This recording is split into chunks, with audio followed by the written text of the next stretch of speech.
এবার সম্ভবত বড়সড় বিপদে পড়তে চলেছেন বাংলাদেশের পররাষ্ট্রমন্ত্রী খলিলুর রহমান।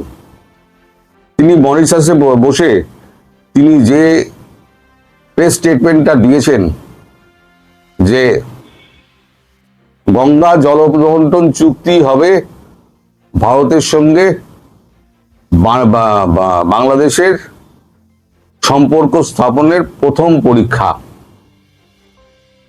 এই যে ড্যামেজিং স্টেটমেন্টটা, বাংলাদেশের ড্যামেজ কতটা হয়েছে সে তো বাংলাদেশ জানে, কিন্তু ভারত এর একটা কড়া প্রতিবাদ যে করবে সেটা গতকালকে আমি বলেছিলাম, প্রিন্সিপাল সেক্রেটারিকে প্রধানমন্ত্রী বলে দিয়েছেন রণধীর জয়সওয়ালকে একটা কড়া স্টেটমেন্ট রেখে দিতে। তিনি গ্রিন সিগন্যাল দিলে সেই স্টেটমেন্টটি তাকে বলতে বলা হবে। সে ছিল গতকাল পরশুর খবর, গতকাল যেটা আমি বলেছি। এবার গতকালের খবরটা আমি আপনাদের বলি। গতকাল যেটা স্থির করা হয়েছে সেটা হচ্ছে খলিলুরকে তলব করা হবে। দিল্লিতে তলব করে আমাদের বিদেশমন্ত্রী জয়শঙ্কর চাকরি তো কোর্ট করেছেন, বিদেশমন্ত্রী জয়শঙ্কর তাকে জিজ্ঞেস করবেন যে আপনার সঙ্গে এই ব্যাপারে এই কথার ভিত্তিতে কোনো কথা হয়েছে কিনা, যদি হয়ে থাকে তাহলে কখন হয়েছে, আদৌ কি কথা হয়েছে আপনি আমায় পরিষ্কার জানান। আর যদি না হয়ে থাকে তাহলে কেন আপনি এরকম একটা স্টেটমেন্ট দিলেন ভারতের বিপক্ষে গিয়ে, তার কারণ আপনি দর্শান। আপনি যদি এই কারণ দর্শাতে না পারেন, ভারতবর্ষ থেকে যে সমস্ত সাহায্য আপনারা চাইছেন একটা সাহায্য আপনারা পাবেন না। পরিষ্কার বুকের উপর বলে দেওয়া হবে, একটা সাহায্য আপনারা পাবেন না। আমরা যদি বিক্রি না করি আপনি জোর করে তো আমার ঘর থেকে মাল তুলে নিয়ে যেতে পারবেন না। আমরা আপনাদেরকে দিই মাল, আমাদের ক্রেতার অভাব নেই। এই এত বড় ট্যারিফ গেল, ট্যারিফ দিয়েতে কিন্তু সবার কিন্তু জিডিপি পড়েছে, ভারতের জিডিপি কিন্তু 6 পয়েন্ট থেকে 8.2% উঠে গেছিল। পেট্রোল নিয়েও ভারতের কোনো সমস্যা নেই, সারা পৃথিবীর পেট্রোল নিয়ে সমস্যা হতে পারে কিন্তু ভারতের কোনো সমস্যা হবে না। ভারত পার্শ্ববর্তী রাষ্ট্রগুলোকে যথাকিঞ্চিৎ সামান্য তেল দিয়ে নিজেরটা চালিয়ে নিতে পারবে। আমাদের তৈল শোধনাগারগুলো যেগুলো রয়েছে সেগুলো দিয়ে কিন্তু আমরা সমস্ত রকমের তেল, আমরা ক্রুড অয়েল আমরা কিন্তু জোগাড় করে নিতে পারি। এবং ক্রুড অয়েল থেকে যে সারটা বেরোয় সেটাই খেতি বাড়িতে ব্যবহার করা হয়। ফলে আমাদের যে ক্রুড অয়েল বেরোচ্ছে, সার বেরোচ্ছে ক্রুড অয়েল থেকে, তাতে আমাদের দেশে সার আমরা চালিয়ে নিতে পারবো এবং আমাদের যা স্টক করা আছে 6 মাসে সেই স্টক থেকে মিলিয়ে মিশিয়ে আমরা চালিয়ে নিতে পারবো। কারণ ওই ব্লকের এগুলো খলিলুরকে বলবে না, এগুলো আমি বলছি, ওই যে ব্লকেড, ওই ব্লকেড কিন্তু আমেরিকাকে সরাতেই হবে। ডোনাল্ড ট্রাম্প একজন মিথ্যেবাদী লোক, তিনি কখন কি বলেন তার কোনো ঠিক নেই।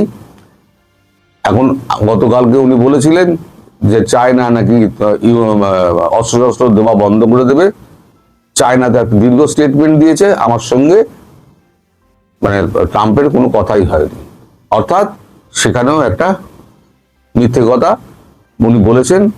আর ব্লকেট করে যেটা হয়েছে সেটা ওনার নিজের দেশের মানুষের অবস্থা খারাপ হয়ে গিয়েছে। আপনারা খোঁজ নিয়ে দেখবেন, আপনাদের যদি আত্মীয় স্বজন বন্ধু বান্ধব থাকে, বিভিন্ন স্টেটে $3 থেকে তেলের দামটা বেড়ে 6 থেকে 8 ডলার রয়েছে পার ব্যারেল, এই পার গ্যালন। আমি সত্য বলছি না মিথ্যা বলছি সেটা আপনারা আপনাদের আত্মীয় স্বজন বন্ধু বান্ধব বা যারা রয়েছে তাদেরকে একবার জিজ্ঞেস করে নেবেন। ফলে এই পরিস্থিতিতে ভারত কিন্তু তার তেল আমদানি কিন্তু যথারীতি চালিয়ে যাচ্ছে রাশিয়া থেকে, প্রচুর পরিমাণে ক্রুড অয়েল। যা এনে বিদেশে সাপ্লাই করতো ভারত, ইউরোপিয়ান ইউনিয়নে সাপ্লাই করার রাস্তা এখন বন্ধ, কারণ হরমুজ প্রণালীতে বন্ধ করে দিয়েছে, ব্লকেট করে দিয়েছে। ভারত যাবে না। আর জোর করে যদি ভারত যেতে চায়, ভারত গিয়ে আরামসে গিয়ে ইরান থেকে তেল নিয়ে আসবে, তোর বাপের ক্ষমতা থাকলে তুই আটকে দেখা।